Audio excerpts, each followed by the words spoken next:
Hey everybody, welcome to Ref Time, powered by RTS and produced by Coraggio Media. I'm Tanya. And I'm Crane. We'll be covering rules, plays, points of emphasis, and all things official. We're in the studio once again with the great Freddie Bojrab. I don't know which one you go by. I know your parents or your mom or your wife probably calls you Freddie. When I was growing up, I was Freddie, and I was a junior, so I was a little Freddie. A little Freddie. Little Nice. Freddie. But now I go by Fred. Now he goes by yeah. So, of course, I have to call him Freddie. So is that short for Frederick? Or Frederick, Okay. yes. Okay. Yes. So.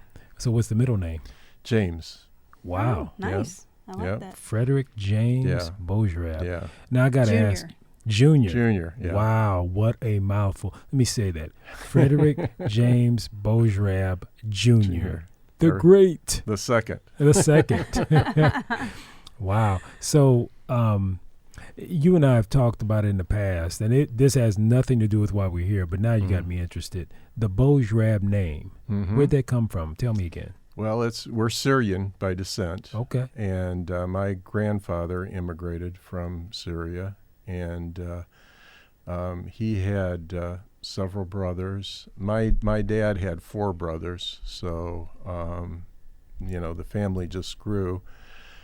You know, when somebody says my name, they go, "Are you related to?" And it's like, well, I am, but I don't know half of them anymore. Right. It's a big family. It's not a common name, but it's a big family in Fort Wayne. So, Yeah, and Tanya and I, every time we go somewhere, people will run into me, and I'll go, Hey, cuz. Yeah. yeah. That's all, because I don't they're know them. probably their cousin. Yeah, Right. I'm related to at least 4 to 6 different family last names, Yeah. but none of them are Hearn. Yeah, I'm just yeah. related. Well, what's interesting is with the Hearn name, though, they change it by doing Hearns, adding Yeah. an S to it. or and adding the E on the end. adding an E on the end. Yeah.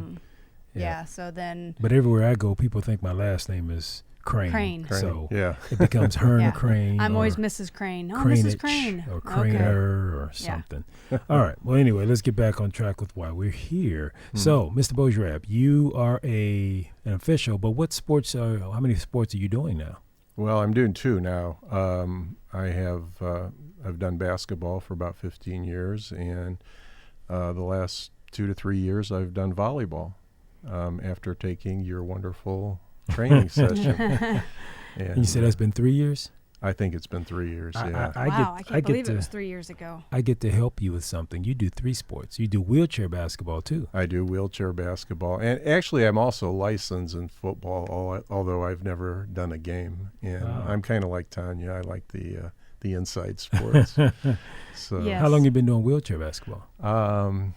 it's probably been about 12, 13 years. It's right after I got into able-bodied ball that I got into wheelchair. So which do you like better, able-bodied or wheelchair?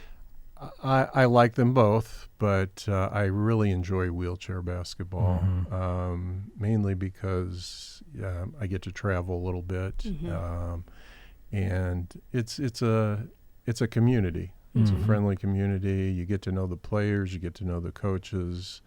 You see the same players at most of all the tournaments, and it's just fun. And it's fun to see. They don't let their disability define them. Right. They're out there competing. They're helping each other. Somebody falls down, the opponent will roll up. Yep. Help them up. It's just a great community. And they really do a really great job of taking care of their officials as well. So that's one of the things that I've noticed about wheelchair basketball over the past 2 years that I've actually been doing it. I feel like 2 years is probably more, but maybe a year and a half. But they seem to really take care of officials, and by that I mean treat us like humans. Yeah, Yeah, I mean, because we are traveling, so a lot of them do take care of our hotel. We've had it where they have taken care of our mileage and our meals. Right. and our meals. And then just overall, like you said, the camaraderie. I mean, you still have a few players that, get a little antic, but all in all, it just seems like, they have a respect for the officials as well. They do. They kind of remind us of the homeschooling community. Yeah. Right. Because I like the word you used. You said they're a community, and that is very, very true of the homeschooling group too, because just all the same reasons Tanya just said, they take better care. And you've done homeschool ball too. I love doing homeschool ball. It's like you leave and everybody's thanking you. Yes. And whether they won or lost. Yes. And the same thing with Wheelchair World. You're right, Fred. I love doing, and I think one of the reasons I like doing wheelchair basketball in addition is because I like to see the players actually doing something that you can tell they really love. And I think part of the reason they don't give us a hard time is they're just happy to be able to compete, happy to be able to participate. And like you said, win or lose, they're coming up saying, good job, ref, thank you. And the one thing I always remember from them that I just thought was so strange at first, when you get done, winners or losers, they'll come to you and say, hey, we really appreciate you. Thank you for taking your time. And I'm thinking, I'm getting paid. Right. Yeah, we're not out here for free. But it still makes you feel like they appreciate you. Yes. So well, and I think part of that too is for wheelchair, it's hard to get officials because it's the same season as able-bodied ball. Yep. Good point. And I think they know that you're taking away from your able-body games to come and do that for them. That's true. And I think they appreciate that. So. I know several times I've tried to get other referees to do wheelchair, and they go to a clinic and they're very interested, but it's the same season, and they can't travel or give up their other games. Especially if they're trying to move up in the tournament, it's really difficult to to give up a varsity game. Right. That's a good point. I hadn't thought of that, but you're right. It's the same season. I wondered how come. I never gave it much thought, but I was wondering how come me and Tanya can't do more wheelchair basketball? It conflicts with the games that we already have. Exactly. Yeah. So now, Fred, one thing, I'm glad you brought this up because I say this to you sometimes jokingly, and you look at me and go, I'm not that one. You seem like you're the lead wheelchair basketball official in the Fort Wayne region.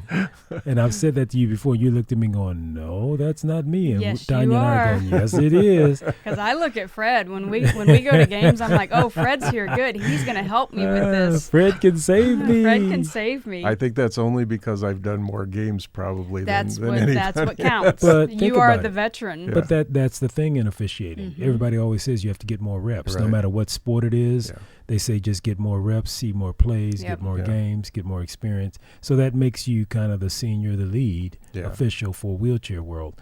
And you and I have talked about it. We'll get into this more later, but we've talked about bringing some training to Fort Wayne for that, because there used to be some training for wheelchair basketball officials here in Fort Wayne. Steve Dowd. Steve Dowd, yes. Dowd, he was the one. What was intriguing is Steve himself was in a chair. Yes. And he was training people. Yep.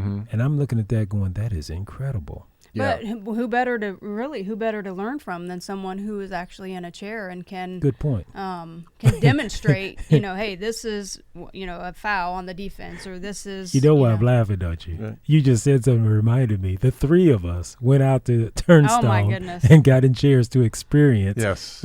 But that was awesome. But we weren't out there fouling people, so that's because we couldn't catch them. I wasn't running my chair into people, so I don't know. You couldn't catch them. I still couldn't differentiate between you guys know an offensive or a defensive foul. We were at practice, and they called this practice together just for us so we get experience in wheelchair. Correct? Right. Yes. We're working with kids. This was kids, and they ran circles around us. They rolled circles around. Yeah. I remember, yes, and we wanted to do it because we wanted to feel what it was like. Right. And it was awesome experience. Oh yeah, I mean, getting in the chair and strapping yourself in, and then strapping your legs in, and then getting going, and then you're proud of yourself because you got yourself going, and then they give me the ball in the layup line, and I go and I shoot the very first time, and it's a layup. I'm like, okay, let me rebound. Oh, I'm still rolling. Oh, wait a minute, got to go backward. It's like it's different mindset. Totally different. Totally different, and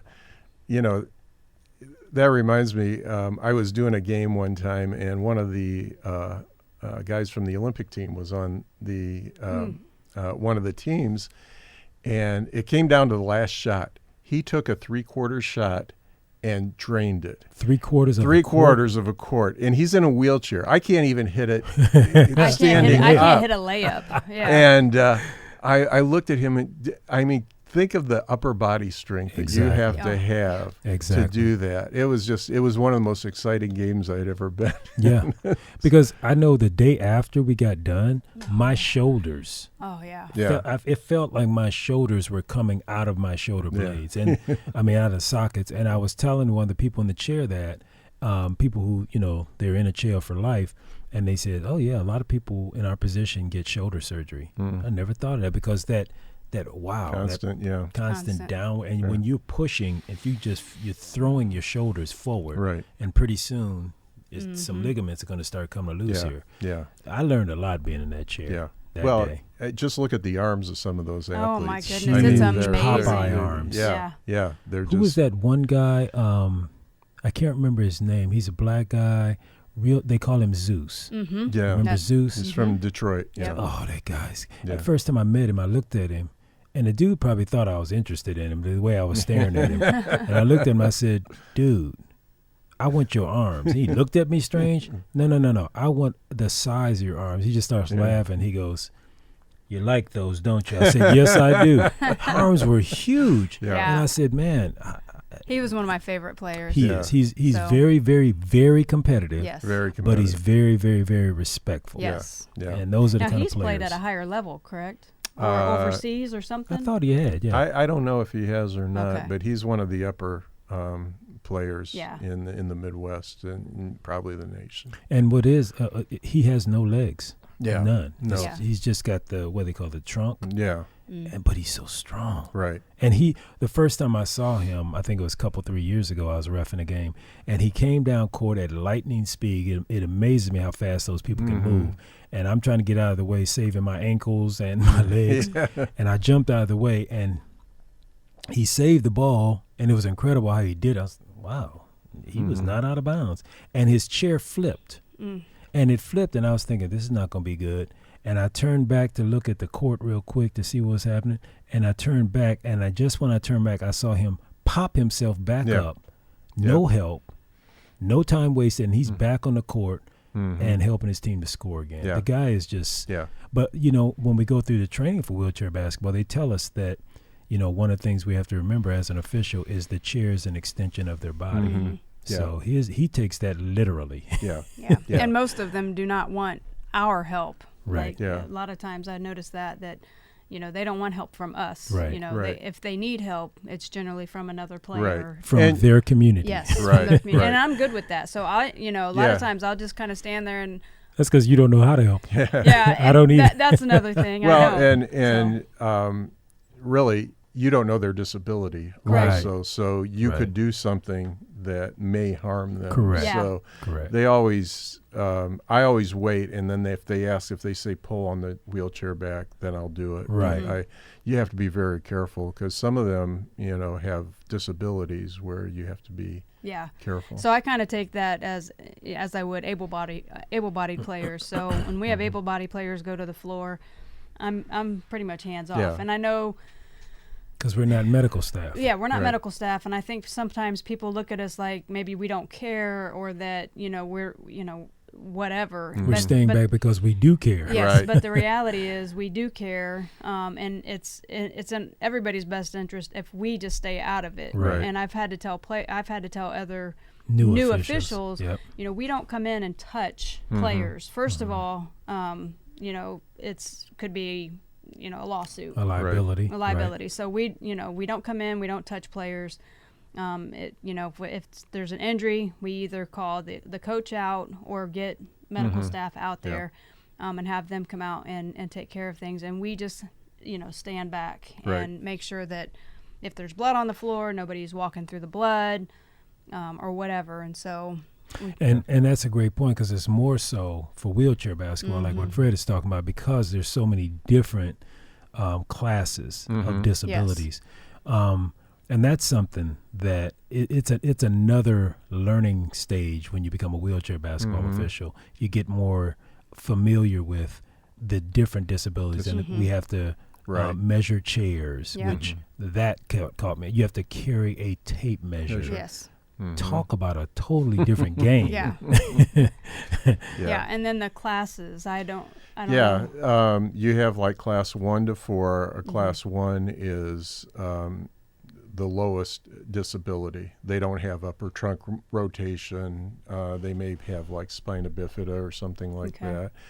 And the level 4s is like Zeus, where he doesn't have legs, but his upper trunk, he has mobility. So with wheelchair basketball, you can only have 16, I believe, maybe 15 points on the floor.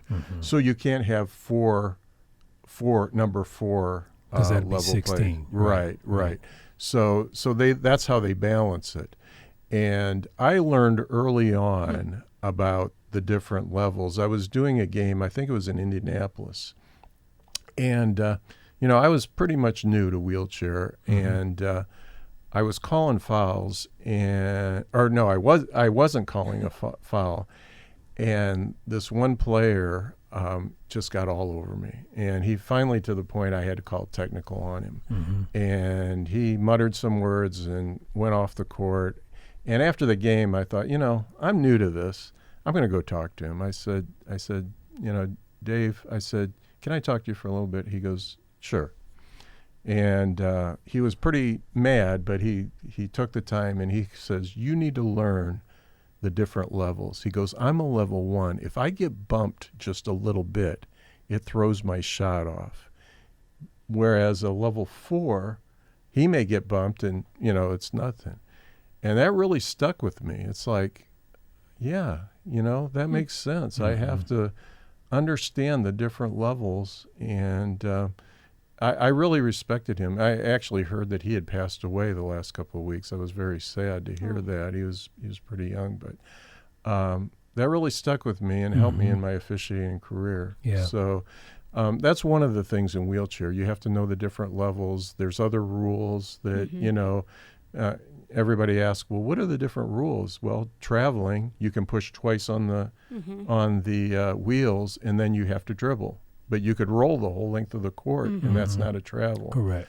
And the other big thing is you have to train yourself to look low.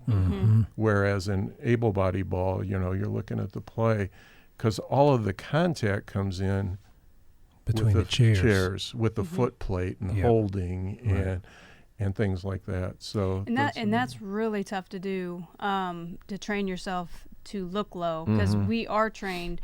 We're trained about chest, torso, maybe the hips, and and the hips. But and so we're looking at things like hands on the, hands in the back and things like that. And so to train yourself to look low, and then to know, well, if the offense, if they run into the defense. Sometimes it is, but sometimes it's a defensive foul because the defense didn't get there in time, or they were only partially there, and so it's really tough to. Where was the last tournament we were at? Chicago. Yeah. And on the way, it was me, you, and Sydney, and we were in the car going over the rule book. Yes. And I remember the rule book we were going over. We were talking specifically about the path, the path, the pathway.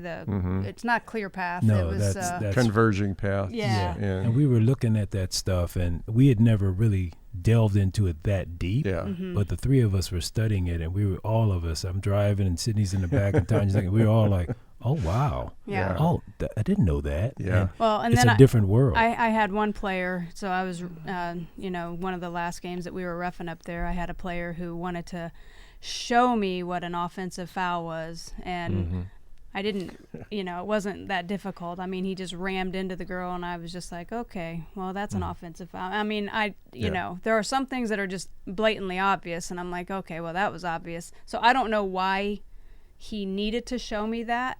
Apparently he thought he was fouled prior to that, and I was just like, okay. Yeah. But he was not a level 1 either. I mean, he was like a, he had played at a higher level. Yeah. And so he was just being a smart aleck. And so I gave him his offensive foul, and, we went the other way. And I mean, a lot of it is judgment. It's supposed to be 2 chair lengths if you have the ball. And it's time and distance. You give them time and distance to stop. Because when you're in a wheelchair going pretty fast, it's hard to stop. And so, but they can do it. It's can do it. amazing. Yeah. How And they quickly- can lean. And when they, Yeah. spin around. It it's- amazes yeah. me to get the speed going down this. court, and they just lean. Uh-huh. And I'm like, wow, he's cutting better than I could. I mean, the chair just, and next thing, and he just goes in, and Yeah. then they'll slide over in front of the defender, lay up, and Yeah. it's so smooth. It Yeah, is. yeah. It's amazing. It is. and the players know all the tricks. Yes, too. they do. They can reach over and hold the chair. Yep. If you don't see it, If you don't see it, there's you no don't see it. violation. I've had players go, he's holding me. It's like, okay, I can't call it if I don't see Right. it. Right. I'll look. It's next kind of time. like holding the jersey. Yeah. Yeah. I can't see him holding the jersey from back there. So But, some of the things that are similar is in the higher level games, they still use 3 officials. Yeah. Yeah. And I remember officiating with a couple of guys that are more experienced out of Kentucky. Yeah. And I blew a call. I made a foul call, and it was coming out of my primary into the Leeds primary, and I called it. And afterwards, he reamed me in front of the players. And I looked at him, so let me just walk away because I don't know whether he's right or I'm right. yeah. But the guess was that the other guy He was probably right. But it can be humbling because Yeah. if you don't know, Yeah. and I think the problem with a lot of us able-bodied officials, we'll go into the wheelchair basketball scene thinking, oh, well, if I can do able-bodied, I can do this. Yeah. No, No, it's two completely different Yeah. sports. It is. It is. With Yeah. completely different rules. Right. Because the bodies that are colliding are chairs versus bodies. Right. Mm-hmm. Their Right. bodies hardly ever touch. You'll see these guys when they get and they always get the big guys to go. It amazes me watching them jockeying underneath trying to get that position. And the rules are different because, they can't be in the three. They can't get into the 3-second area. Well, that's a quick count. That's what it is. 3 seconds in wheelchair basketball is very critical. Yeah. Because if they get advantage and they're even a half a wheel inside that 3-second area, they throw it to somebody. You're 2 or 5 feet from the basket. It's so easy to score. But and they're if always they're screaming, trying "He's to- in 3 seconds." But if he's Yeah. trying to get out, he Then or you she's have to trying to get allow out, that. then we stop our count. But I've But- seen some who act like they're trying to get out, then they'll wheel back around Right, when the ball's in right, the area. right. And I've learned to call that. Yeah. And the other rule is if you're in the shooting motion, you suspend the count. Yep. Correct. So they can stand there all day just like this. And But the minute they bring that they arm bring it down just a down, little yeah. bit, Yeah. then it's 3 the seconds. 3 seconds again. Oh, I messed that call up. Yeah. Because there was a big guy in the middle, and he kept doing like this, and I was thinking, you're in there an awful long time. So I called it. And he goes, I'm in shooting motion. And I'm Yes, but was Yeah. he doing this? no, he was was like he just this. up He here? had it up He was there. up And of there. course the defender's up there, and they always reach, they're reaching back, Yeah. way back in Yeah. their chair. And it's a completely different game. Yeah. And I've learned to appreciate it because they get the big guys with the long arms, they get them in the middle, and nobody can block them. Right. So Right. So I have a question.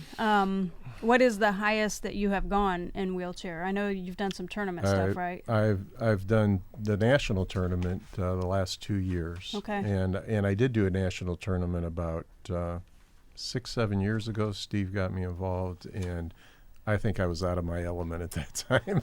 Yeah, I did a few I would games be with it. terrified. Yeah. I'm definitely not ready for that. But I did the national junior tournament this year. That was a lot of fun in Wichita, Kansas, and I've done a lot of regionals and things like that. So yeah, it's been great. It's been just to see those athletes competing. I took a picture of the last national tournament. There's one gym. It had like 500 wheelchairs. There was nobody in them. Wow. They were all just. And Oh, I wow. said, that is a neat picture. wow. And so yeah, I've done 3 national tournaments. Yeah. Wow. And then you have the nerve to sit there and say, no, I'm not the lead official. I I think you in this region. I'm still learning. Yeah, I'm still we- learning. Aren't As we all? are. But we're still Yeah. learning an able-bodied Yeah. ball Yeah. too. Yeah. I can tell I'm really getting into it because the tournament we just had, was that in Chicago? Yeah, it was in Chicago. Yeah. Yeah. There was a game I had, and for some reason there was this young guy, and I started to say a kid, but he's in his, I think, mid-20s. And he was just so fluid, had the longest arms in the world. And after the game, I was in the break room, and I said, I got to go get a picture with this guy. And she's like, why? I said, I don't know, I just got to get a picture with him. Now he plays overseas, Found right? out, I didn't know who he was, Yeah. but I got a picture of him and the girl. I thought they were boyfriend and girlfriend. They were just friends. Did he play with Zeus? Wasn't him and Zeus on the same team? I can't remember. No, I think I don't know who think you're so. talking about is Drew. Yeah, Drew yeah, he's a referee. No. No. No. Oh, okay. He said he's a pro player and he plays professional wheelchair basketball across seas. Matter of fact, he plays on a team across seas. Okay. And I was going to call the guy who had the tournament there. I wanted to get his name because I wanted to put the guy on our website. I was like, this is really cool. Okay. So I got there and I kneeled down next to him. We shook hands and the girl got a picture with us. And I went to walk away and I thought, oh, man, that was cruel. I mean, that's rude. I should get a picture with her, too. So I went back. I said, well, since I got a picture with him, I want a picture with you, too. She goes, okay, cool. So I went, kneeled down. He got a picture of the two of us. And then I started talking to him. Come to find out they're both pro players across seas. Mm-hmm. And I'm going, I didn't even know they had professional basketball across seas. Yeah, I mean, pro teams. Oh, yeah. Right. Yeah. And they were good. Yeah. Both of these players were Yeah. good. Mm-hmm. Yeah. Yeah, he was really good. Yeah, and we have several players in the Midwest here that are on the Olympic team for the United States that won the gold medal last year. Yeah, in it's the amazing. Olympic. It's an amazing new world. Yeah. Now, we don't really have a team at Turnstone right now, do they? Not right now. They used to have the Bandits, and I don't think they could get enough players. I think they have a varsity team and maybe a prep team. So But, we are calling all wheelchair basketball players. Hey, yeah. we need to get a team here so that we can, Yeah. so we can grow and Yeah. grow in officiating as well. So we have, a good training spot. Yeah, So- the Bandits used to be the Turnstone team, and I do remember seeing yeah. their uniforms, the Yeah. Bandits. Yeah, and so we're blessed to have Turnstone here Yes. Oh, because very much so. we've done several games, and that's how I got started. Was Mm-hmm. at Turnstone. Kevin there does a great job. Yes, he does. Yes. And he always has the scorekeepers, the people Mhm. doing the book, Yeah. all he trained. runs a good program. Yeah. Well, and thanks to Kevin, he's the reason that we all went out there and got Yeah. in wheelchairs. So. Right. Yeah, thanks Thanks, Kevin, for Kevin. beating us up that day. Letting your And kids beat us He up. was sitting on the sideline laughing at I us. know. so. Yes, he was. Yeah. He just sat there. He goes, you're doing okay. No, I'm not. He goes, well, I had to say it anyway. That'd Yeah. make you feel good. Yeah. So, Fred, out of all the sports you've done or are doing, what has been a career highlight for you? Well, I would think the national tournament For for wheelchair wheelchair, basketball. yeah, Okay. it's been my career highlight. You say you've done that once or Three. twice? Three times. Three times. Three times. Yeah, Okay. yeah. That I've done it is- the last 2 years, and then prior to that, I did about 5 years ago. You're making a name for yourself. I don't know about that. Oh, yeah, in the wheelchair world. Yeah. So tell us a little bit about your daytime job. What do you do for a living besides officiating? Okay, I work for Parkview. I'm in Okay. finance, and The money guy. it's my third time back at Parkview. I've always said Parkview's like a second home to me, but Okay. but I've worked there on and off for about 13 years, and I handle a lot of data, benchmarking data. I work with managers to look at efficiency in their departments and things like that. So that's my daytime job. But you mentioned career highlights. The other career highlight I'd like to say is I got to referee my grandson last summer in AAU Nice. ball, and that was fun. Conflict of interest. Yeah, that was fun. And no, I had to take all the stuff from my family. Like, why'd you call a foul on Will? And, Right, You know, right. that wasn't a foul. It's like, okay. Well, Will keeps hitting people. Yes. Yeah, I remember when Sydney was young and I had to ref one of her games, and I don't know, what was she, maybe 9, and she just run into somebody, and I mean, you instinctively just call the foul. Like, you're Right. not saying, oh, that's my kid or that's my grandkid. Right. You're just like, oh, that's a foul, and you call and then your kid looks at you like, but I didn't mean to. Yeah, I know. I know, but honey, you can't just run somebody over. There's Right. blood, Sydney. There's Exactly. blood. Yeah. So, in terms of rules, we've talked a lot about the rules in the wheelchair basketball world. What about rules in volleyball or able-bodied ball? What kind of rules stand out to you that you like or dislike? Or a pet peeve that you might have. Yeah. That's a good question. Us Hearns, we always have good questions. Yeah. We don't have a lot of answers, but we got great questions. Yeah. We can come up with. Let me think about that. Okay. Because I don't, I'm kind of like, these are the rules, and I call them like I see them. Well, and I don't always, sometimes I don't see correctly, but that's an opinion. And you're kind of laid back. You're very laid You're back. a very laid back person. Well, and I'll give you something to so. work with, because a lot of officials we bring on, we ask that questions, and a lot of them get stumped like that. Yeah. So Tanya's pet peeve. You know what her pet peeve is? Oh, yeah. Everybody knows Tanya. Tell her what. He tell us. watches the podcast. He So knows. what's her pet peeve? What's her pet peeve? Making sure your shirts are tucked in, no jewelry, making sure. Did you know all this before you watched the podcast? Huh? Did you know that? I knew that. Fred and I have worked a few Yeah, games. we've worked some games together. And She makes it known. Very professional. I don't have any pet peeves. None. Oh, you do. Yes, What? Fred. Let's Innocent talk about me? Crane's pet peeve. I don't have any. I remember one tournament. It's a wheelchair tournament Oh, no. where a girl had an earring. Oh. And This was just last year, wow. wasn't this it? was last In year. I Michigan. remember. But I And- got that from Tanya. Oh no! Okay. I inherited no, that. No, Well, don't see. the tournament director was going to let her play, and Crane very nicely said, "Okay, you can do that, but this is it. This is the rule."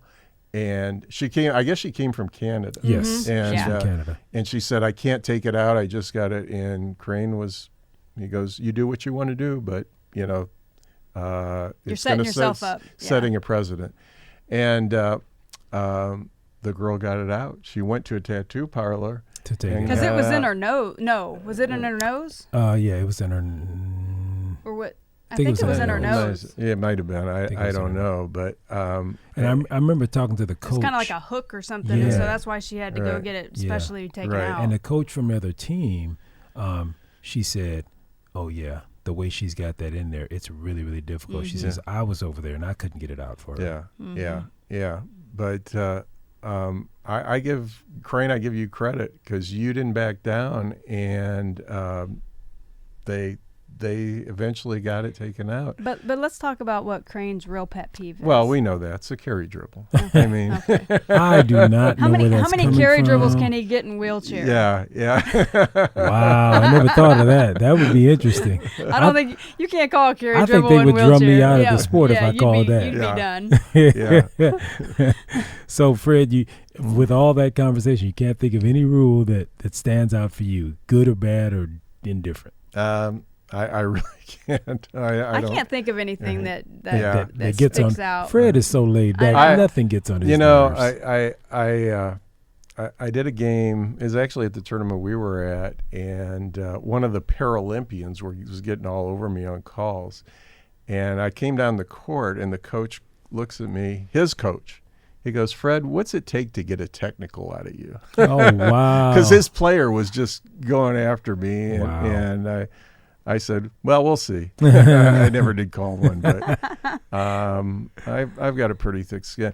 I guess one thing that bothers me when I'm reffing is a partner that doesn't have a thick skin, that kind of every time somebody makes a comment or the coach says something, just gets really upset. And I've worked with a few guys like that, and it's like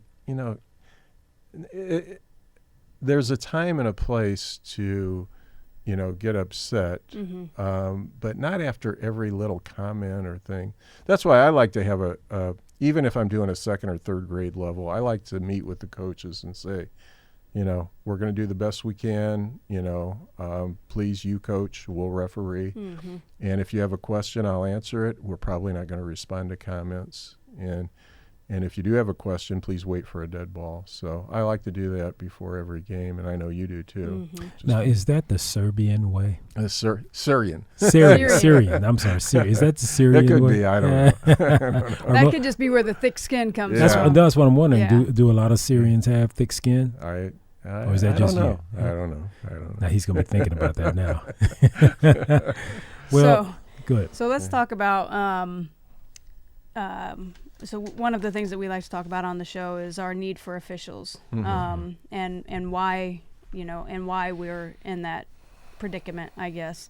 And so do you have any thoughts regarding that, maybe suggestions on ways to help recruit, I guess, getting more officials in? Because I know wheelchair basketball is also low in officials. Right. Well, I really think we got to concentrate on the younger, kids coming right out of high school and college. What a great way to make money. Yeah. I mean, $50, $60 a game for JV freshman game as opposed to working for $10 an hour. I mean, I really think we got to concentrate on the youth. And, the incident that happened doesn't help any, but Correct. that happens all the time. But I really think we got to look at the youth and try to get them more involved. One of the things I tell young people is, because a lot of times when we're talking to them about getting into officiating, they're like, oh, I don't want people to yell at me. I said, well, people, when you're playing basketball, people were yelling at you. Do you remember hearing them? Well, no. I said, right. I said, your coach is over there yelling at you to run through or set the screen or whatever, and you don't hear it. Yeah. Because you're focused on whatever it is you're focused on. And so it's the same thing with officiating.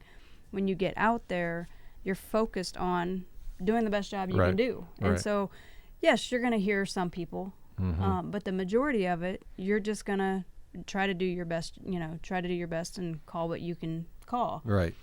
And so some of them are like, oh, yeah, I guess I didn't think about that. Yeah. And so that's one of the things going into, our training class. That's what we talk about is, we go through the rules in our training course. There's 10 rules and so many rules in those 10 rules. But we go through all of that in our training class. And then we also do on-court training.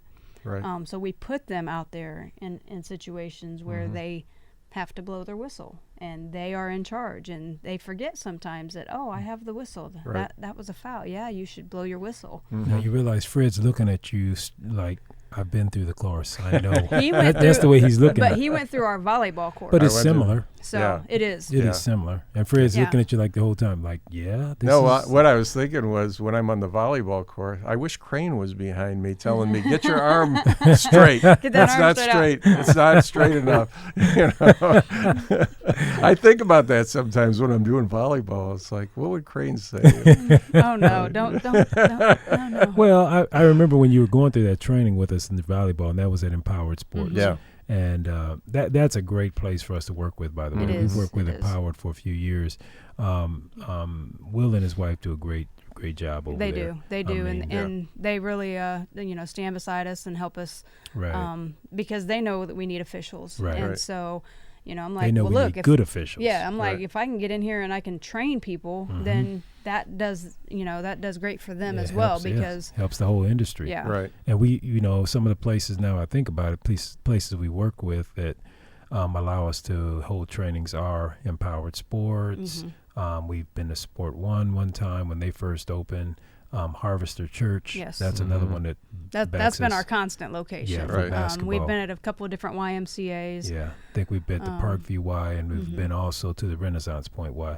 So, there's been a lot of people around over the years, over 12 years of doing RTS, that have recognized the need to work with us to get more training in. And that reminds me, you and I had talked briefly about Turnstone. And opening up a training site there for wheelchair basketball. And Tanya and I were just at Turnstone here recently, where we're going to do our 3-on-3. And we were talking to Isaac Boatman over there, and I reminded him, I said, Isaac, now, soon we're going to be coming to you for wheelchair basketball training. He goes, yeah, I'm looking forward to that. So that's going to be a good outlet as well. And that'll be a great place because, as you said, they used to do trainings there. Right.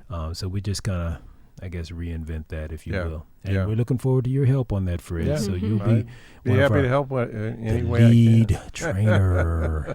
So we'll kind of leave with any comments that maybe you might have as far as, I guess, basically, what did you get out of referee training school when you came through. Like I said, you came through the volleyball class. Right. And we do have a class coming up in August for volleyball.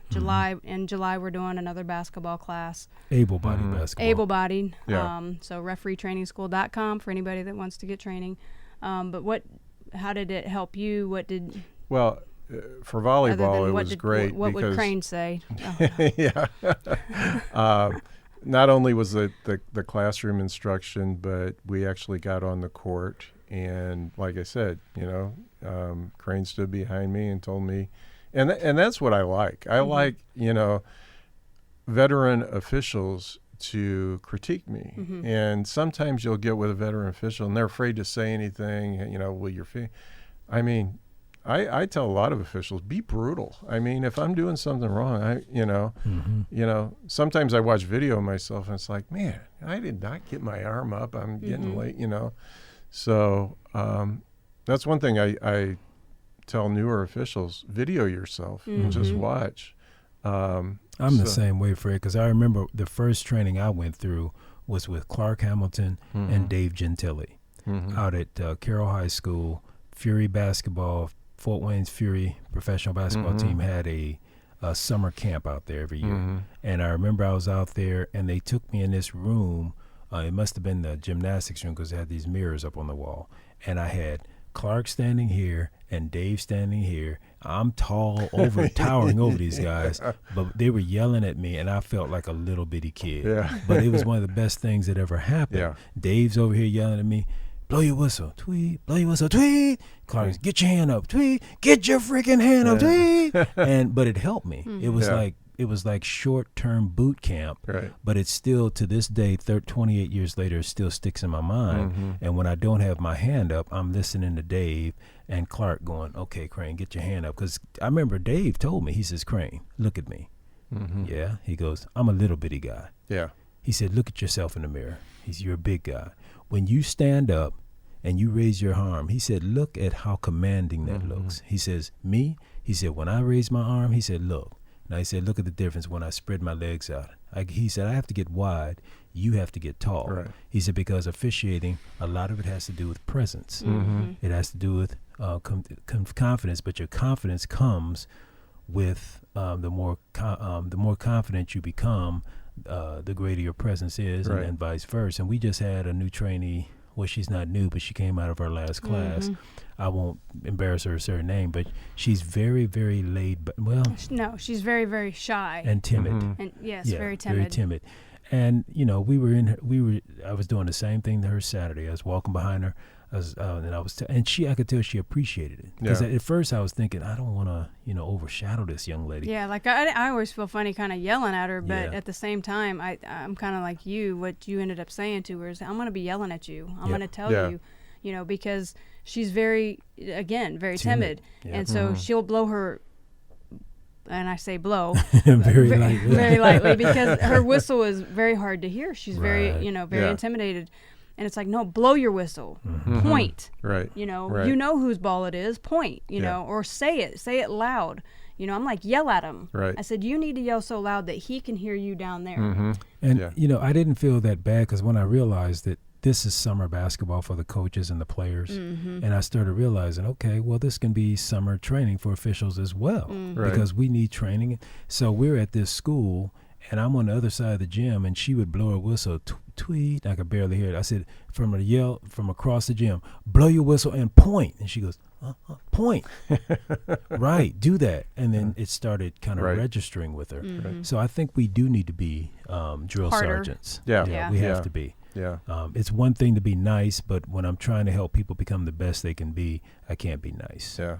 So and she's coming along. I mean, the fact that she keeps coming back. Yeah, she keeps coming back. So and she says, "Thank you." Every time we get done, thank you guys. And now we're trying to recruit. Now we're trying to recruit her mom. Yeah. Oh yeah. We're trying to recruit her mom now because her mom's sitting in the stand, and she tells me her mom runs 7 miles every day, and her mom's in her 50s. And I went up there. I said, so your daughter tells me you're in your 50s. She goes, oh, she's just telling all my business. I said, yep. So anyway, now that I know, and you're running 7 miles a day, why don't you get out there in the court and get paid for it? She goes, I can do that? I said, you sound just like your daughter. Yeah. Yes, you can do that. So we're having fun with it. But last thing, just have to do a little advertisement here. As she said, reftrainingschool.com. You go there and we can help you. We can yell at you just the way you like it and get you paid to be yelled at. We won't yell at you at first. Yeah. I will. But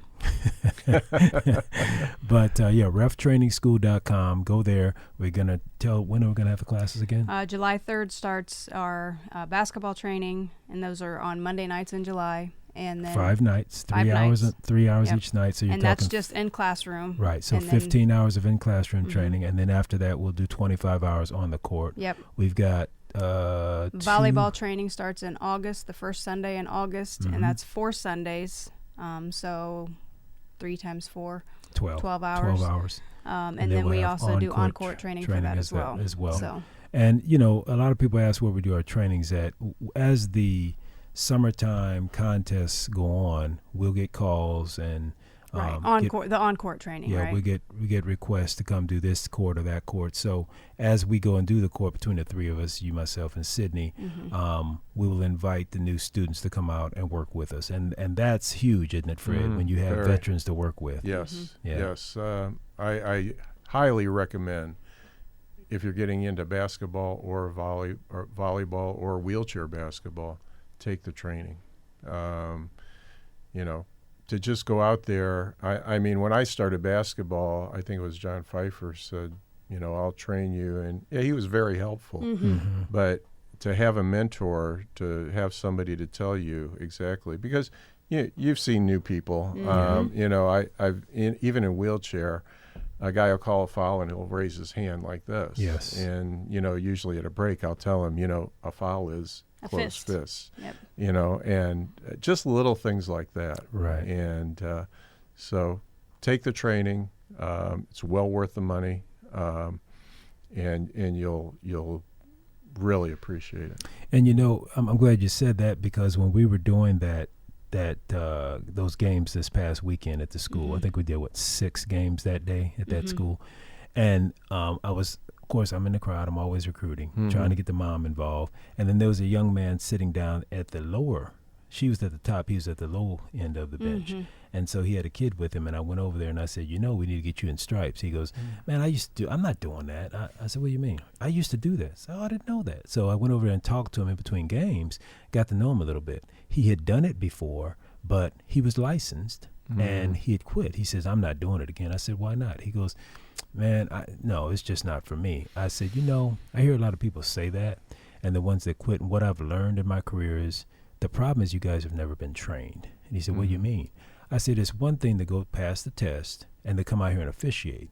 But if you don't have a mentor who can show you, I said, like that young lady over there, she's very timid, she's very shy.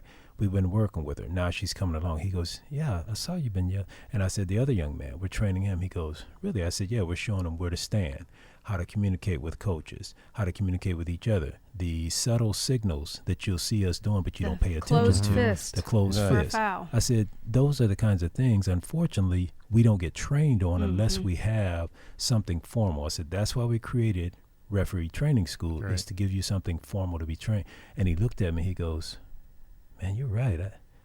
I never knew all that stuff. I said, there's a whole lot more. He goes, take my number. I'm coming back. And I great. think that's what it is a lot of us that come into officiating, and I told him, I said, there's no other formal training programs around that I Right. know of. Right. But we take the time to give you everything you need. I said, plus we'll try to get you with a good mentor. As we move into wheelchair basketball, that's why we're going to need a Fred Bojrab, because you know more about wheelchair basketball than anybody in the surrounding area. So we're going to need people like you to expose the newbies to.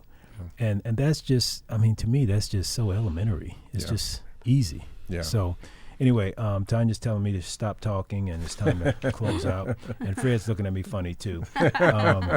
So with that, just want to say thank you, Fred. We appreciate you coming on. Got any last words of wisdom to throw at us? No, I'll end with a story. I was doing a game, if we have time, a prep game. The little kids, 13 years old, and parent walks out. It was towards the end of the game. Parent walks out onto the court, and I go, "Oh my gosh, here we go, here we go." And he goes, "Hey ref," he goes, "Can you call a foul on number 4?" And I go, "Call a foul on number 4?" He goes, "Yeah, that's my son." I go, you want me to call a foul on your son? He goes, he was so disabled, he can't catch the ball, can't pass the ball. The only time he gets in the record book is if he fouls somebody. So he wheels and bumps the guy, and I call a foul. And the other ref's looking at me like, what are you doing? He just bumped him. And I said, his dad wanted me to call a foul on him. And then I told the other coach, and he goes, okay, we'll get him a couple more. The kid had the biggest smile on his face. Wow. And I tell you, after that event, I say, I want to do this all the time. Yes, sir. It was just so neat to see. And the parents take him from tournament to tournament, and he only gets in the last 2 minutes of the game, But that's what wheelchair has done for me. I think it's done more for me than I've done for the game. So it made that little kid visible. Right. Right. And man, listening to that story, it almost brings a tear to my eye because that for me, officiating, and I think that story tells people what we bring to the game is hope. Yeah. There's so many different ways we bring hope to the game. Exactly. So thank you. I'm glad you closed us out on that note. That was classic. That is. All right. Appreciate Thank you. Man. Thanks a lot. Thank you both. Thanks for you, coming Fred. on. All right. We're going to sign out, and we'll see you next time. Thanks a lot. Bye-bye. Thanks again for listening to Ref Time, powered by RefTrainingschool.com and Hoosier3on3.com. Produced by Coraggio Media, Ref Time is recorded in WELT Studios in beautiful downtown Fort Wayne, Indiana. To join RTS, visit RefTrainingschool.com. Please like, subscribe, and share with your friends. Until next time.